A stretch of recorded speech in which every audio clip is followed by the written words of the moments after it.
Good morning, dear students. Welcome to GS Academy online classes. I am your educator Chavi Shukla. Today I am going to teach you EVS class 4th, chapter 3rd, feeling around. So let's start.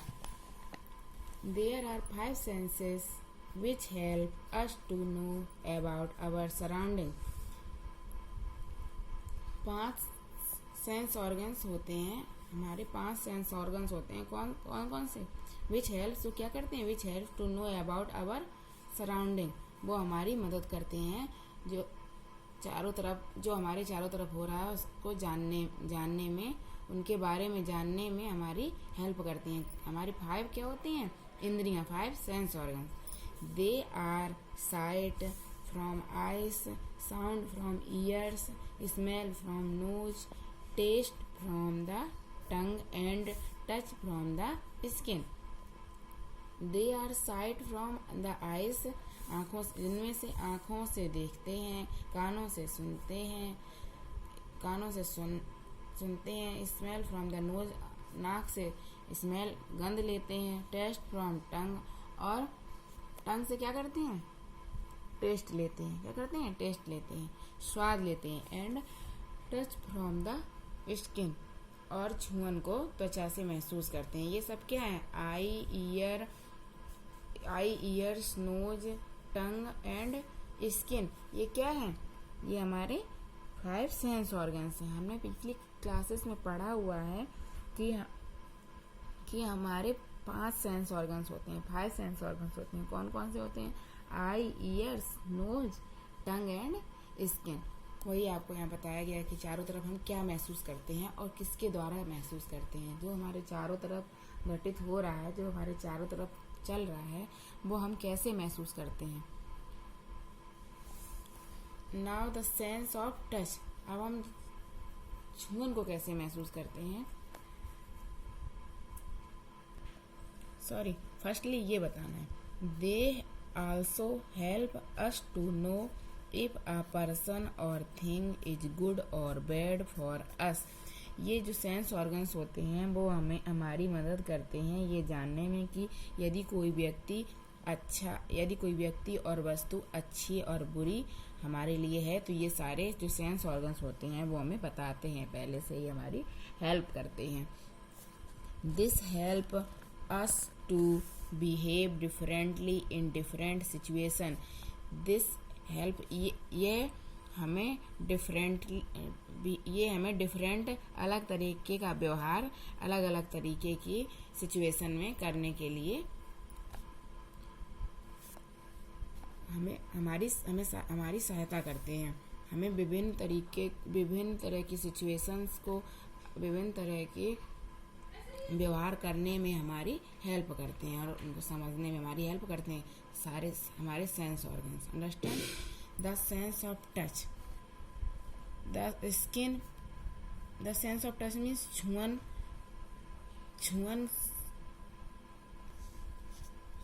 The sense of touch का मतलब होता है स्पर्श की अनुभूति means छुअन को हम कैसे महसूस करते हैं। Skin protects our body and allows us to have the sense of touch. Skin protects our body. Skin हमारे त्वचा हमारे शरीर की रक्षा करती है और जो भी हमें महसूस होता है वो हमें बतलाती है। जो भी हमें कोई भी छुअन की अनुभूति होती है, किसी भी स्पर्श की अनुभूति होती है, तो वो हमें बताती है। जैसे कभी हमें पैर में कांटा लग जाए तो वो तुरंत ब्रेन तक पहुंचता है, पता चल जाता है। त्वचा से ही तो पता चलता है। कभी कोई गर्म चीज़ छू लें तो हमें पता चल जाता है कि गर्म है, ठंडी छू तो पता चलता है ठंडी है। स्किन ही तो बताती है सारी चीज़ें। Skin is the largest sense organ of our body and maintains the body temperature by the process of sweating. Skin जो होती है वो सबसे बड़ा अंग है हमारे शरीर, सबसे बड़ा सेंस ऑर्गन है हमारी बॉडी का, और ये हमारी बॉडी को बॉडी के टेम्परेचर को मेंटेन रखती है bye the process of sweating. पसीने की प्रोसेस के द्वारा ये हमारे बॉडी के टेम्परेचर को मेंटेन रखती है। Understand. When something comes in contact with our skin, we come to know if it is hot or cold. Just अभी मैंने यही बताया था आपको, जैसे ही कोई चीज़ हमारे शरीर के टच में आती है, शरीर से जैसे ही कोई स्पर्श होती है स्किन से, तो हमें पता चल जाता है कि कौन सी चीज़ गर्म है। अगर वह गर्म है तो पता चल जाता है कि ये गर्म है, अगर वह कोल्ड है तो हमें पता चल जाता है कि यह कोल्ड है, ठंडा है। रफ और स्मूथ, खुरदरा और चिकना, वेट और ड्राई, गीला और सूखा, स्टिकी और स्लिपरी, स्टिकी और स्लिपरी, कि वह चिपचिपी है या फिर फिसलनी है, ETC। ये सारी चीज़ें हमें अपनी स्किन से ही तो पता चलती है कि कौन सी चीज़ गर्म है, कौन सी चीज़ ठंडी है, या फिर कौन सी चीज़ खुरदरी है और स्मूथ है, कौन सी चीज़ चिकनी है, क्या गीला है, क्या सूखा है, क्या फिसलने वाली चीज़ है और क्या चिपचिपी चीज़ है। ये सारी चीज़ें हमें जब उससे हम पकड़ते हैं, उसे टच करते हैं, हमसे टच होती तभी तो हमें पता चलता है। और टच किससे होंगी? स्किन से। स्किन ही तो हमें बताएगी ये कैसी चीज़ है। Understand? Different touches. Now we are read about different touches. All of us like the touch of our mother. All of हम सभी को अपनी माँ का टच बहुत, माँ का छूना बहुत, माँ का स्पर्श बहुत अच्छा लगता है। लगता है कि नहीं लगता? हम लोग पसंद करते हैं अपनी माँ के छूने को, हम लोग पसंद करते हैं। We feel the love and warmth in her touch. हमें उनके प्यार, हमें उनके छुअन में प्यार और गर्मजोशी का अनुभव होता है। हमें माँ के स्पर्श में प्यार और गर्मजोशी का अनुभव होता है। But the touch of all people is not the same. But means लेकिन the touch of all people, सभी लोगों का स्पर्श इज नॉट द सेम, सभी लोगों का स्पर्श एक जैसा नहीं होता है। इस माँ के जैसा मतलब माँ का स्पर्श तो बहुत अच्छा होता है, माँ जब हमें छूती तो हम उसे लाइक करते हैं, लेकिन सभी पीपल का छूना एक जैसा नहीं होता है। कुछ होते हैं गुड टच, कुछ होता है bad touches. On the other hand, sometimes if somebody touches you, you feel uncomfortable, you feel that his touch is bad. और एक दूसरे तरफ कभी कभी ऐसा होता है कि कोई यदि तुम्हें छूता है तो तुम्हें उसका छूना आरामदायक नहीं लगता है, अच्छा नहीं लगता है। You feel that is touch is bad. आप इस स्पर्श को बुरा समझते हैं, बुरा महसूस करते हैं। Avoid such people to keep safe. उन लोगों से दूर रहना चाहिए अपने आप को सुरक्षित रखने के लिए। इन्फॉर्म योर पेरेंट्स और टीचर्स अबाउट दिस।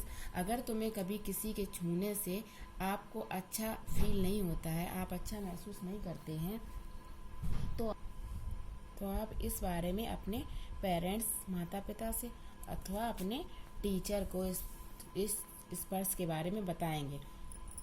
समझ में आ रहा है? अगर किसी भी व्यक्ति का छूना आपको अच्छा नहीं लगता है, बैड लगता है, तो आप उस पीपल से दूर रहें, उन लोगों से दूर रहेंगे और इस बारे में आप अपने माता पिता और टीचर या अथवा टीचर किसी को इस बारे में बताएंगे। Understand? Many times your elders tell you not to touch certain things. कई बार आपके बड़े आपको बताते हैं या आपसे कहते हैं कि कुछ चीज़ों को ना छुएं। This may be because these things are dangerous and you may get hurt. This में भी ये हो सकती हैं क्योंकि ये हो सकती हैं तुम्हारे लिए कैसी खतरनाक, और इससे आप हर्ट हो सकते हैं। कभी कभी आपके बुजुर्ग आप या बड़े आपसे कहते हैं कि इन चीज़ों को छूना नहीं चाहिए। वो इसलिए कहते हैं क्योंकि कोई चीज़ खतरनाक हो सकती है जिससे शायद आप हर्ट हो जाएं, शायद आपको चोट पहुंचे। इसलिए आपके जो बड़े होते हैं आपसे कहते हैं कभी कभी कि इन चीज़ों को ना छुएं। You must not touch things that you are asked not to. उन चीज़ों को आपको नहीं छूना चाहिए जिन चीज़ों के बारे में आपको पता नहीं है। Understand children? Try this. Classify the following objects as rough or smooth. ये नीचे कुछ ऑब्जेक्ट दिए गए हैं, आपको क्लासीफाई करने हैं कि कौन से रफ हैं और कौन से स्मूथ हैं, कौन से खुरदरे हैं और कौन से चिकने हैं। अच्छा, इसमें देखो टेबल, ये क्या है? टेबल। टेबल, अच्छा ये बताओ टेबल कैसी होती है? खुरदरी होती है कि स्मूथ होती है? आप जिस टेबल पे पढ़ाई करते हैं, रीडिंग करते हैं, वो कैसी होती है? स्मूथ है या फिर रफ? कैसी है बताओ? अच्छा, जिस टेबल पर आप पढ़ाई करते हैं स्मूथ ही तो होती है, चिकनी तो होती है कि नहीं होती है? स्मूथ। सॉरी, यहाँ टेबल फिल करेंगे। क्या फिल करेंगे?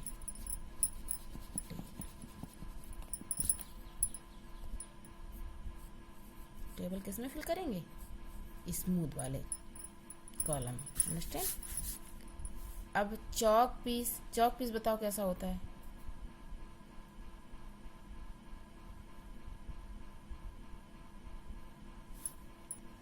चॉक पीस कैसा होता है? चॉक का टुकड़ा लेंगे तो हम वहां से जब उसे छुएंगे तो कैसा दिखता है? खुरदरा दिखता है, रफ। तो चॉक पीस यहाँ लिखेंगे।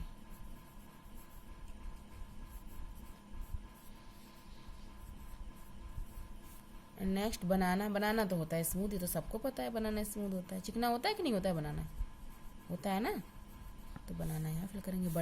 बटर भी होता है स्मूथ, होता है, तो बटर भी करेंगे यहाँ। नेक्स्ट आप बताएंगे स्टोन कैसा होता है, बताओ। अच्छा, स्टोन पत्थर का टुकड़ा कैसा होगा? खुरदरा होगा, रफ होगा, तो क्या करेंगे? स्टोन यहाँ लिखेंगे। अंडरस्टैंड? मैंगो कैसा होता है? मैंगो भी आई थिंक स्मूथ ही होता है कि नहीं होता है? स्मूथ मैंगो होता है।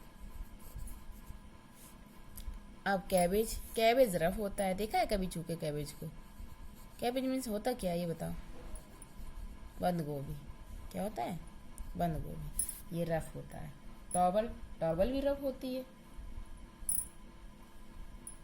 टॉवल भी होती है रफ। एग कैसा होता है? एग तो स्मूथ होता है। चार्ट पेपर कैसा होता है? चार्ट पेपर भी होता है रफ। तो कभी कभी जब हम उस पर फिगर बनाते हैं तो जब हैंड ऐसे करके देखो, ब्लैक चार्ट पेपर है, किसी भी तरह का मोटा वाला चार्ट पेपर होता है और रफ होता है। कैसा होता है? रफ होता है। Chart paper.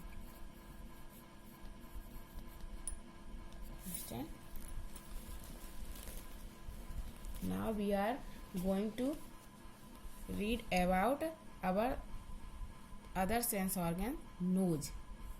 नोज क्या है? नोज भी हमारा सेंस ऑर्गन है। Our nose helps us to smell things. Our nose help us to smell things.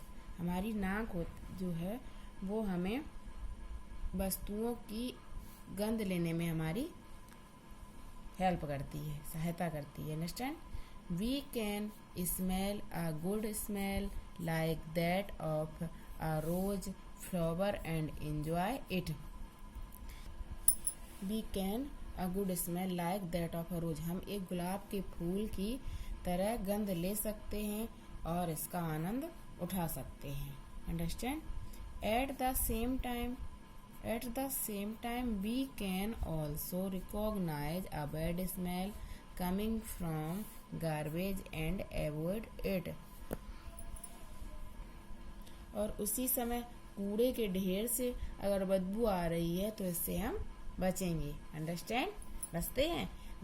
रोज में जो खुशबू आती है, जो स्मेल आती है, उसे तो हम एंजॉय करते हैं। और अगर गार्बेज से कहीं अगर बैड स्मेल आ रही तो हम क्या करेंगे? तो हम इससे बचने की कोशिश करेंगे कि नहीं करेंगे? The abilities to smell and taste together. The abilities to smell and taste go together. सूंघने और स्वाद लेने की क्षमता साथ साथ चलती है। Understand? When you smell something good, your mouth gets filled with a saliva and you start feeling hungry. जब कभी आप कोई अच्छी स्मेल, जब आप तक कोई अच्छी खुशबू आपके नाक तक पहुंचती है, आपका मुंह जो है वो लार से भर जाता है। एंड और यू स्टार्ट फीलिंग हंग्री, और आपको भूख लगना स्टार्ट हो जाता है और आपको भूख लगने लगती है। आपने देखा है कभी जब आपको जो चीज़ आपको बहुत पसंद होती है, अगर आप वो सामने देख लेते तो आपके मुंह में लार आ जाती है कि नहीं आ जाती? जैसे आपने देखा कि सामने गुलाब जामुन रखे हैं तो उससे देख के आपके मुंह में लार आ जाती है, ना भी मिले तब भी आ जाती है कि नहीं आ जाती? वही बताया इसमें। Did you know if saliva cannot dissolve something you cannot taste it?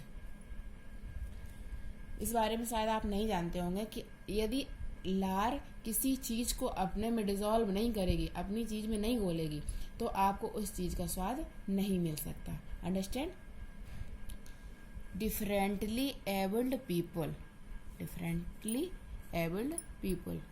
अलग तरह के लोग। There are many people who cannot see, hear और speak.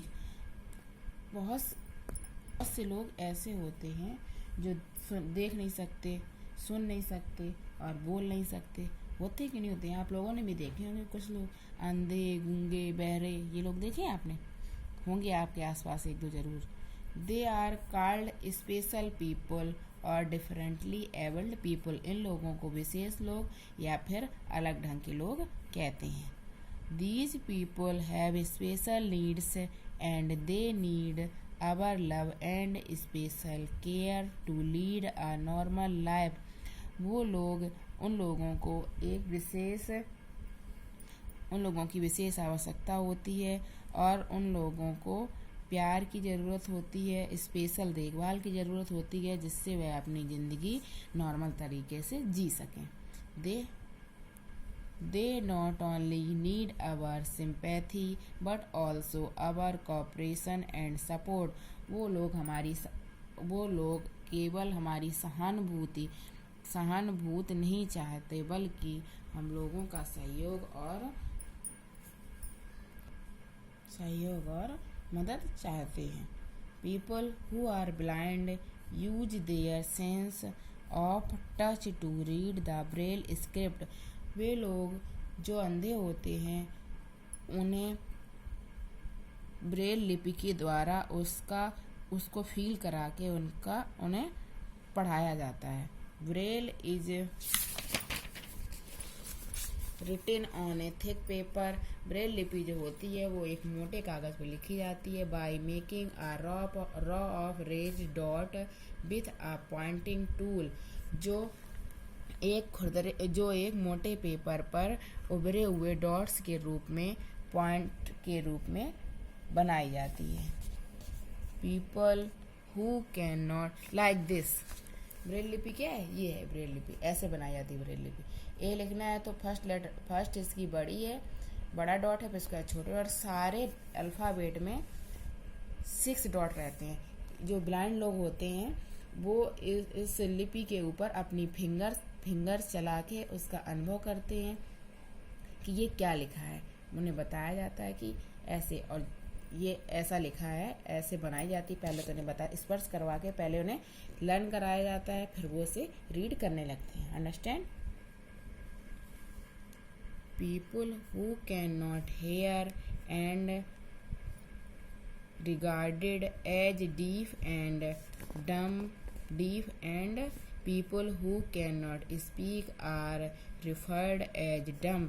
जो लोग सुन नहीं सकते वो लोग कैसे होते हैं? बहरे। और जो लोग बोल नहीं सकते उन्हें क्या कहते हैं? गूंगा और म्यूट। बोल ना सकने वाले को डम भी कहते हैं और म्यूट भी कहते हैं। As deaf and dumb people are unable to hear or speak. Deaf और डम पीपल सुनने और बोलने में अक्षम होते हैं। They communicate by using a sign language. वो अपनी बात दूसरों तक पहुंचाने के लिए, कम्युनिकेशन के लिए साइन लैंग्वेज का यूज करते हैं। उस साइन लैंग्वेज में वो अपने लिप्स का यूज करते हैं, हैंड के विभिन्न एक्शंस और मूवमेंट्स का यूज करते हैं। अपनी बात दूसरों तक पहुंचाने के लिए वो लिप्स का और हैंड्स का यूज करते हैं। Did you know that even small noises cause our eyes to blink? क्या आपको पता है कि छोटी छोटी आवाज़ें हमारे आँखों को झपका देती हैं? होता है ना ऐसा? If one of senses is damaged, other senses become strong to make up for it. यदि कोई एक सेंस डैमेज्ड है, कोई एक सेंस में प्रॉब्लम है, तो जो अदर सेंस हम लोगों के पास हैं वो ज़्यादा स्ट्रांग होते हैं। For example, someone who has lost her his sight में developed a very good sense of hearing. Example के तौर पे देखो, उदाहरण के तौर पे देखो कि यदि कोई लड़का लड़की कोई अपनी आंखें खो देता है, कोई अपनी देखने की दृष्टि खो देता है, तो उसका जो हियरिंग सेंस होता है, जो सुनने की क्षमता होती है, वो बहुत ज़्यादा वेरी गुड, बहुत ही ज़्यादा अच्छी होती है, बहुत ज़्यादा डेवलप हो जाती है। तरुण इज ब्लाइंड सिंस बर्थ। तरुण जो है वो जब से पैदा हुआ तब से अंधा है। His parents love him very much. उसके माँ बाप उसे बहुत प्यार करते हैं। He goes to school and uses the Braille script to read. वह स्कूल जाता है और ब्रेल स्क्रिप्ट के द्वारा पढ़ाई करता है। Apart from studies he is good at music too. पढ़ाई के अतिरिक्त वह म्यूजिक में भी अच्छा है। He has participated in many singing competitions. वह बहुत से सिंगिंग कॉम्पिटिशन्स में पार्टिसिपेट करता है, भाग लेता है। His music teacher says that he is able to pick up tunes very quickly. उसका म्यूजिक टीचर कहता है कि वह किसी भी ट्यून को बहुत जल्दी क्विक कर लेता है, बहुत जल्दी समझ लेता है। It is our responsibility to be sensitive to these special and differently abled people. ये हमारी रिस्पॉन्सिबिलिटी है, ये हमारी जिम्मेदारी है कि स्पेशल या डिफरेंटली एबल्ड या फिर दिव्यांग या फिर विकलांग लोगों के प्रति हम सेंसिटिव रहें। We can understand their problem by putting ourselves in their situation. We can understand. हम खुद को उस जगह रखकर, उस सिचुएशन में रखकर उनकी प्रॉब्लम्स को समझ सकते हैं। हम अगर ये सोच लेंगे कि अगर इनके जैसी हमारे साथ कोई प्रॉब्लम होती तो हम भी शायद ऐसे ही होते, यही करते, तब हम उन लोगों के बारे में अच्छा सोच सकते हैं, उन लोगों के लिए अच्छा कर सकते हैं। Understand? I hope that you understood this chapter. So that's it for today. Your homework जो आज हम आपको इस चैप्टर जो हमने आपको जो भी समझाया वो आपको अच्छे से समझ में आ गया होगा। आपको हम इस चैप्टर से कुछ होमवर्क देंगे, वो आपको करके लाना है। आपको अपने 5 सेंस ऑर्गन्स लिख के लाना है और सभी सेंस ऑर्गन्स का 1 यूजेज भी लिख के लाना है। अच्छे से 1 लाइनर यूजेज होना चाहिए। Understand children? Okay, bye bye, take care.